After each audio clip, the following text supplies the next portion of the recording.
Alhamdulillahi Rabbil Alamin. Wal akibatu lil muttaqin. Wala udwana illa ala zalimin. Ashhadu an la ilaha illallah wahdahu la syarikalah. Wa ashhadu anna Muhammadan abduhu wa rasuluh. Allahumma salli wa sallim wa barik ala Sayyidina Muhammad wa ala alihi wa ashabihi wa azwajihi wa zurriyatihi wa ahli baitihi ajma'in. Amma ba'du, yang kami banggakan dan yang kami hormati serta kami muliakan, kepada seluruh kaum muslimin dan kaum muslimat, rekan rau di mana saja kita berada. Mari kita panjatkan syukur alhamdulillah kehadirat Allah Subhanahu wa taala. Kita memuja dan memuji Allah karena Allah yang Maha sempurna. Maka dalam kehidupan ini kunci kebahagiaan saudara-saudaraku dalam merubah hidup adalah syukur. Oleh karena itu, marilah kita bersyukur. Insya Allah hidup kita akan makmur. Dan apabila kita kufur, maka pasti kita akan mundur. La in syakartum la azidannakum wa la in kafartum inna azabi lasyadid. Jika engkau bersyukur, pasti kami akan tambahkan nikmat kepadamu. Dan jika kamu kufur, sesungguhnya azabku sangatlah pedih. Saudara-saudaraku, oleh karena itu dalam menjalani hidup ini yang penuh liku, terjal dan mendaki, marilah kita tumbuh suburkan rasa syukur. Dengan bergantinya tahun, kita hari ini berketepatan 1 Muharram 1443 Hijriah. Kita sudah meninggalkan tahun 1442 Hijriah. Hari ini tentunya bertambahlah usia, berkuranglah jatah umur. Oleh karena itu, mari kita berusaha melakukan kebaikan. Kebaikan itu marilah kita tabur. Dan ingat, Allah itu adalah pengatur. Dan kalau kita taat ketika diatur oleh sang pengatur, maka insya Allah hidup kita pasti akan makmur. Dan ingat, di dalam memaknai hijrah, pergantian tahun, kita tidak juga lupa untuk melakukan evaluasi. Oleh karena itu, tentu dalam kehidupan kita sehari-hari tidak terlepas dari kelemahan dan kekurangan. Oleh karena itu, ingat, tentu kita manusia biasa pasti pernah melakukan kesalahan dan dosa dan kemaksiatan. Dan ingatlah saudara-saudaraku, Allah itu Maha Ghafur, Maha Pengampun. Oleh karena itu, marilah kita bersegera untuk bertaubat sebelum kita jatuh tersungkur. Dan kalaulah malaikat maut datang, tentu suatu saat nanti jasad kita akan terbujur dan insya Allah akan dimasukkan ke liang kubur. Oleh karena itu, sekali lagi kami ajak seluruh pendengar di mana saja kita berada, dengan semangat optimis kita masing-masing, semangat perubahan di dalam diri kita, tetaplah kita berusaha dalam hidup ini untuk bersyukur. Insya Allah sekali lagi hidup kita akan makmur, terhindar dari segala hal yang bersifat mundur. Salawat dan salam kepada junjungan Nabi kita besar Muhammad sallallahu alaihi wasallam, yang semua kita berusaha meneladani beliau dalam kehidupan ini. Beliau sangatlah istimewa. Sayyidul Anbiya wal Mursalin, penghulu para nabi dan rasul, penutup para nabi yang telah menyampaikan kepada kita ajaran suci melalui Al-Quran kalam ilahi. Di dalam Al-Quran Allah perintahkan Nabi kita untuk menyampaikan kepada seluruh umat manusia, Qul innama ada basarum mislukum yuha. Katakanlah Muhammad, sesungguhnya aku sama dengan kalian secara basariahnya. Secara fisiknya kita tidak beda dengan Nabi kita. Tapi ada yang membedakan kita dengan beliau, yaitu wahyu. Al-Quran adalah sumber dari segala sumber dalam kehidupan kita. Al-Quran itu sudah dijiwai oleh beliau. Maka ketika Aisyah radhiyallahu anha ditanya, apa sumber rahasia, sumber kekuatan Rasulullah itu? Beliau menjawab, kana khuluquhul Quran. Sumber akhlaknya adalah Al-Quran.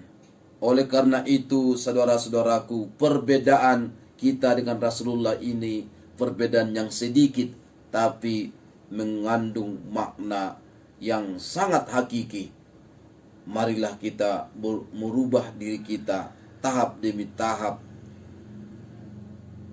dan berusaha sekuat tenaga untuk merubah diri ke arah yang lebih baik. Beda kita dengan Nabi kita adalah sedikit. Nabi kita sedikit-sedikit solat, kita sedikit solatnya. Nabi kita sedikit-sedikit membaca Al-Quran, kita sedikit bacaan Al-Qurannya. Nabi kita sedikit-sedikit berzikir, kita sedikit zikirnya. Nabi kita sedikit-sedikit bersedekah, Nabi kita sedikit-sedikit bersedekah, kita sedikit sedekahnya. Nabi kita sedikit-sedikit dia melaksanakan amar ma'ruf nahi mungkar, mengajak manusia kepada kebaikan, mencegah manusia dari kemungkaran. Kita sedikit mengajak kepada kebaikan dan mencegah dari kemungkaran. Nabi kita sedikit makannya, kita sedikit-sedikit makan. Nabi kita sedikit tidurnya, kita sedikit-sedikit tidur. Nabi kita sedikit emosinya, kita sedikit-sedikit emosi. Saudara-saudaraku, perbedaan yang sedikit ini kita berusaha sekuat tenaga kita dengan segala fasilitas dan amanah Allah yang Allah berikan kepada kita semua. Marilah kita perbaiki diri kita ke arah yang lebih baik. Insya Allah dengan rasa optimis kita bersama, apapun yang berat bisa jadi ringan. Apa yang susah bisa menjadi mudah.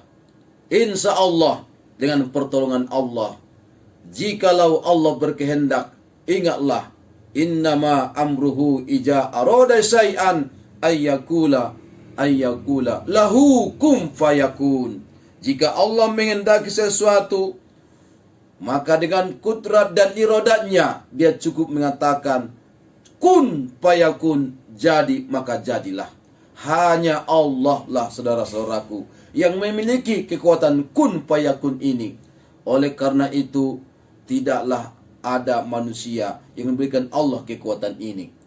Maka kita selaku manusia yang beriman, ketika berjanji, kita tidak boleh memastikan kata janji pasti. Maka bagi kita beriman dianjurkan mengucapkan Insya Allah, jika Allah menghendaki. Karena saudara-saudaraku, la haula wala quwata illa billah. Tidak ada daya dan kekuatan kita kecuali dengan pertolongan Allah. Apapun yang kita lakukan itu semua pertolongan Allah. Apapun yang kita lakukan kebaikan itu semua atas izin dan pertolongan Allah. Dan apapun yang berhasil kita hindarkan dari segala bentuk kemungkaran, kesalahan dan dosa, semua itu adalah pertolongan Allah. La haula wala quwata illa billah. Saudara-saudaraku, memaknai hijrah, kita harus memaknai secara makna yang luas. Maka saudara-saudaraku, pada kesempatan ini kami ingin mengajak kepada kita memaknai hijrah ini dengan makna yang luas. Di dalam sebuah hadis, Rasulullah sallallahu alaihi wasallam bersabda, hadis riwayat Bukhari, "Innamal a'malu binniyat wa innama likulli imri'in ma nawa." Sesungguhnya perbuatan tergantung pada niatnya, dan balasan bagi tiap-tiap orang tergantung apa yang diniatkannya. Faman kanat hijratuhu ilallahi wa rasulih, fa hijratuhu ilallahi wa rasulih.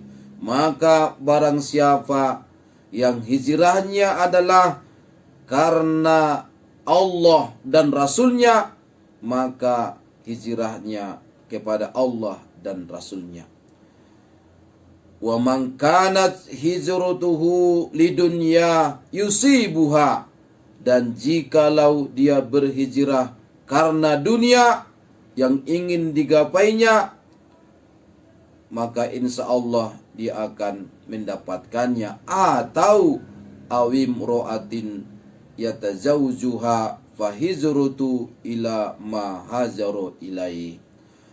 Atau dia hijrah karena perempuan yang ingin dinikahinya, maka hijrahnya itu adalah kepada apa yang diniatkannya. Saudara-saudaraku, dalam memaknai hadis ini, Rasulullah SAW mengingatkan kita di dalam merubah diri kepada ke arah yang lebih baik, harus kita tentukan apa orientasi hidup kita, apa tujuan hidup kita, apa visi hidup kita, dan bagaimana cara kita menggapai visi itu.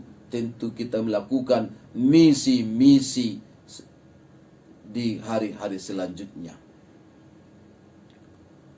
Saudara-saudaraku, dalam hadis ini ada 3 visi manusia dalam kehidupan ini. Ada 3 orientasi hidup manusia dalam kehidupan ini. Ada dia berbuat sesuatu karena keinginan-keinginan duniawi. Dia sekolah untuk kepentingan duniawi, untuk pintar, untuk mencapai gelar kesarjanaan, dan untuk bisa cari kerja, dan bisa untuk itu dia bisa mendapatkan pekerjaan yang layak, pekerjaan yang selama ini diidam-idamkannya dan impikannya. Dia lakukan semua apa dalam kehidupan ini karena orientasi duniawi, untuk 3 tak: harta, tahta, dan wanita. Atau mungkin bisa jadi bagi kaum Hawa, yang ingin dicapai dalam kehidupan ini adalah duniawi. Apa itu? Harta, cinta, dan permata. Saudara-saudaraku, kalau kita bekerja keras sekuat tenaga kita, dan kita siap untuk pras keringat banting tulang, digos-goskon tanganon, diputar otakon, dilangkaon paton. Insya Allah, dengan izin Allah, orientasi kita dalam dunia itu bisa jadi tercapai.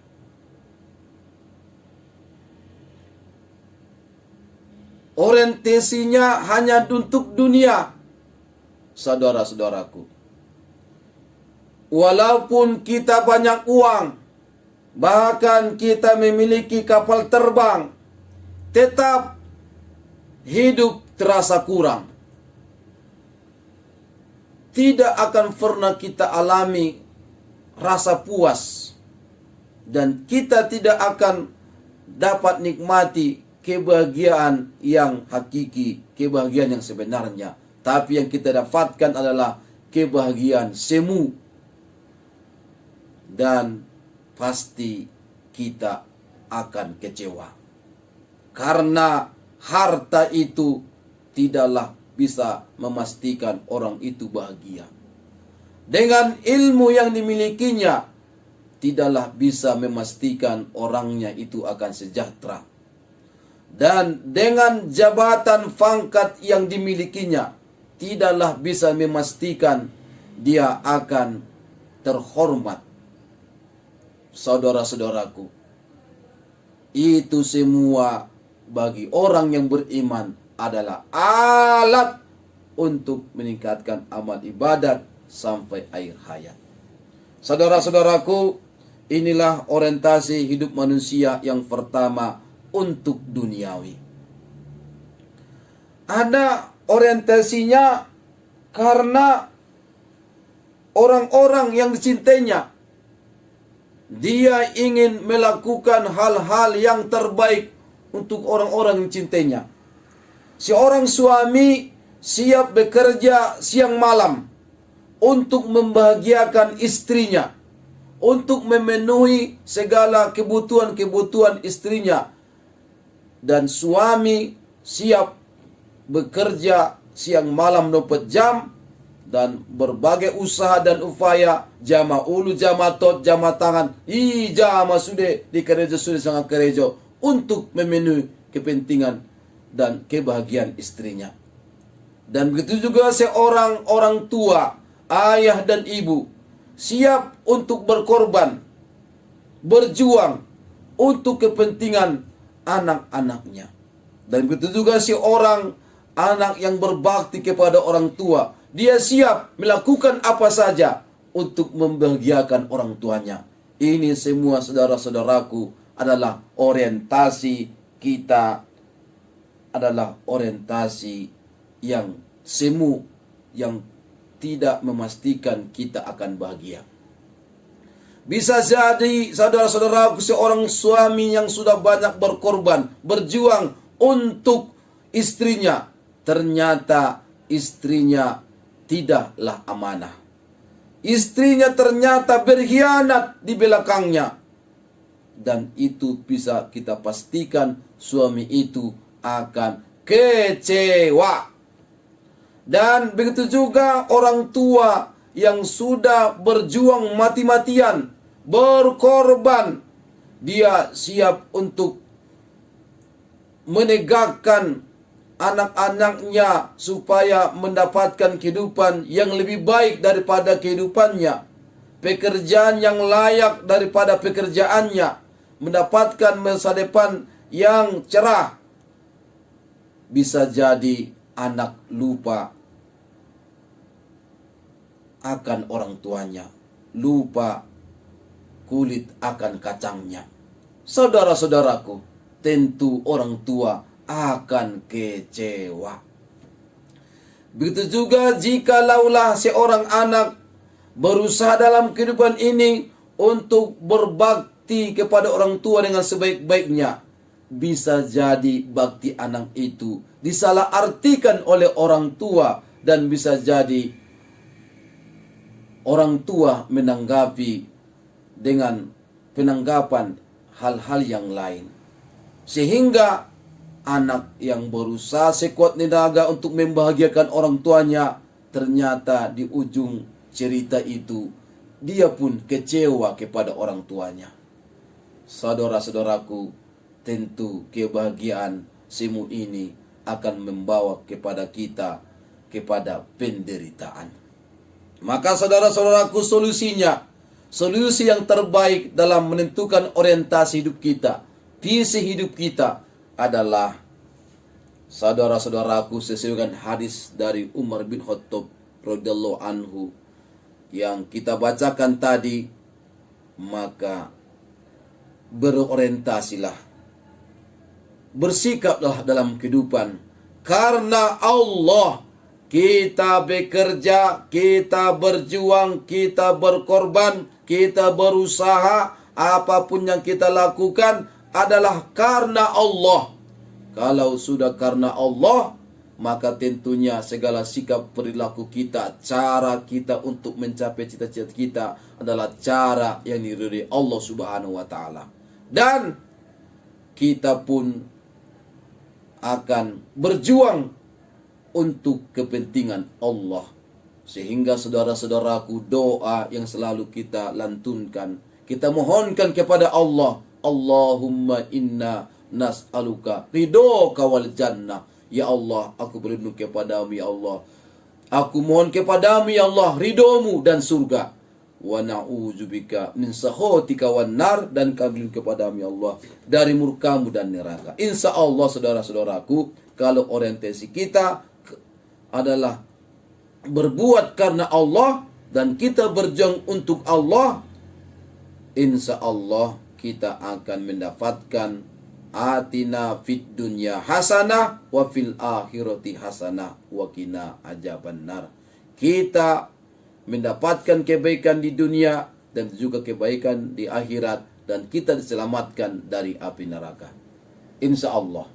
Saudara-saudaraku, yakinlah atas dasar cinta yang sangat kuat kita kepada Allah, kita akan mampu merubah diri kita dengan cara yang pertama adalah menentukan orientasi hidup. Orientasi hidup yang bahagia adalah orientasi hidup kita adalah karena Allah dan untuk Allah. Barang siapa yang hijrahnya untuk Allah dan Rasulnya, maka hijrahnya adalah untuk Allah dan Rasulnya. Demikian saudara-saudaraku. Inilah sebagai tahap pertama untuk menanamkan kepada kita memaknai perubahan tahun ini adalah perubahan sikap, perubahan hidup ke arah yang lebih baik dengan mengubah orientasi hidup kita ke arah yang lebih sempurna untuk kebahagiaan kita, kebahagiaan yang hakiki. Inilah yang dialami oleh para nabi dan rasul dengan kekuatan akidah, dengan menjalankan segala bentuk syariat, dan mereka sadar-sadarnya bahwa Allah itu selalu maha melihat. Apapun yang kita lakukan, selalu kita dalam pengawasan malaikat, yang karena pengawasannya adalah pengawasan yang melekat.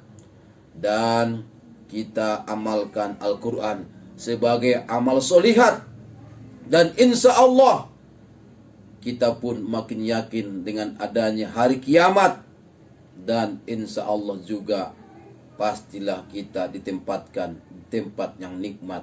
Itulah surga Jannatun Naim, surga yang penuh dengan kenikmatan.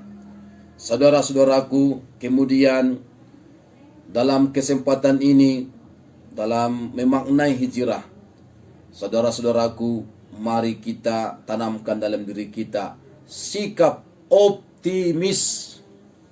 Mari kita menanamkan sikap optimis. Sikap optimis memandang hidup ini, memandang ke arah ke depan kita dengan pandangan yang optimis. Jauhilah pandangan pesimis, dan marilah kita tebarkan dalam hidup ini senyuman yang manis. Jangan memandang orang dengan pandangan sinis. Kalau ini kita lakukan, insya Allah hidup kita akan terasa manis. Dan insya Allah secara pribadi kita akan menjadi pribadi-pribadi yang romantis. Kalau sudah seperti itu saudara-saudaraku, maka iman akan terasa manis. Seperti kita sering menikmati teh manis. Dan tentunya anak gadis pun akan kelihatan jauh lebih manis oleh pemuda yang selalu bersikap optimis. Oleh karena itu saudara-saudaraku, sikap optimis ini marilah kita tebarkan di masyarakat. Yang pada saat ini saudara-saudaraku, kita diberikan Allah ujian. Ujian kepada kita semua. Ujian berupa wabah penyakit. Dan segala bentuk ujian Allah kepada kita. Saudara-saudaraku, tidak ada kesusahan yang kekal. Tidak ada kegembiraan yang abadi. Tidak ada kefakiran, kemiskinan yang selalu miskin. Dan tiada kemakmuran yang selalu lestari. Tapi saudara-saudaraku, itu Allah berikan kepada kita semua adalah saudara-saudaraku untuk menguji kadar keimanan kita. Ingat saudara-saudaraku, palsunya emas tidak bisa kita ketahui kecuali jika emas itu kita lelehkan dengan api. Wanginya pohon gaharu tidak bisa kita ketahui kecuali jika kita bakar dengan api. Begitu jugalah saudara-saudaraku, seorang mukmin sejati tidak akan bisa diketahui kadar keimanannya kecuali dengan ujian dan cobaan. Maka saudara-saudaraku di mana saja kita berada, bersabarlah. Bisa jadi kita diganggu karena agama kita. Bisa jadi kita dihina karena ada orang yang mencurigai kita. Dan bisa jadi orang yang selalu mengawasi kita, seolah-olah dia adalah malaikat bagi kita, yang selalu mengawasi perbuatan kita. Tetaplah bersabar dan berpegang teguhlah kepada kebenaran. Lihatlah apa yang dilakukan oleh para rasul yang bergelar ulul asmi. Mereka penuh dengan tantangan, hambatan dalam kehidupan dan berbagai ujian mereka alami. Tapi mereka bersabar dan terus berusaha mengatasi masalah. Karena masalah itu adalah bagian daripada jihad berjuang di jalan Allah untuk bisa mengatasinya dengan penuh tantangan dan hambatan itu. Disitulah terasa pahala kesabaran kita. Ujian apapun yang menimpa kita, saudara-saudaraku, ingat puncaknya adalah kematian. Padahal kita semua pasti akan mati.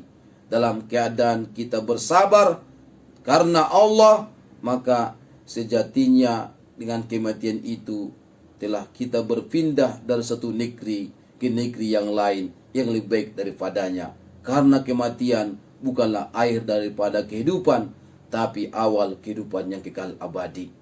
Saudara-saudaraku, maknailah hijrah ini makna yang sangat optimis, mengandung harapan-harapan, tapi bukanlah harapan palsu PHP, tapi harapan-harapan yang diberikan Allah kepada kita semua. Di dalam Al-Quran, saudara-saudaraku, Allah Subhanahu wa Ta'ala menjelaskan kepada kita, Innal ladzina amanu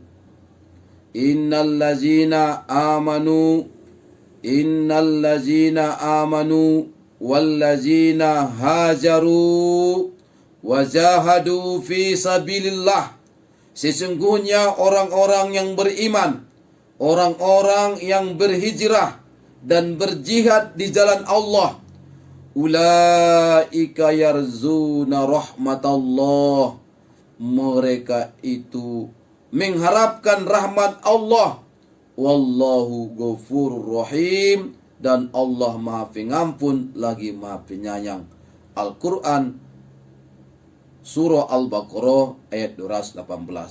Tentunya ayat ini, saudara-saudaraku, adalah cambuk kepada kita semua untuk melihat masa depan kita dengan rasa optimis. Wabah penyakit ini, insya Allah suatu saat nanti Allah angkat, dan si corona tentu suatu saat nanti akan dimatikan Allah. Karena si corona itu, saudara-saudaraku, dan segala bentuk, segala akibatnya yang kita alami bersama, itu merupakan ujian Allah untuk menguji kita siapa yang terbaik amal ibadahnya. Betulkah kita orang yang beriman, atau betulkah kita orang yang betul-betul menjaga kecintaan kita kepada Allah? Atau sebaliknya, apakah keimanan kita hanya keimanan di dalam lisan tanpa bisa kita buktikan dengan amal perbuatan? Sejalankah kata dan perbuatan? Tentu itu akan teruji jikalau kita diuji dengan berbagai cobaan, dan begitu juga dengan kenikmatan. Kalau kita orang yang beriman, tentu dengan kenikmatan kita akan lebih khusyuk dan nikmat beribadah. Dan jikalau diuji kita dengan cobaan, tentu kita tidak akan berkeluh kesah. Justru itu akan menambah kadar keimanan kita dan menambah wawasan kita, dan semua itu tantangan adalah kita ubah dengan peluang. Ya, terima kasih.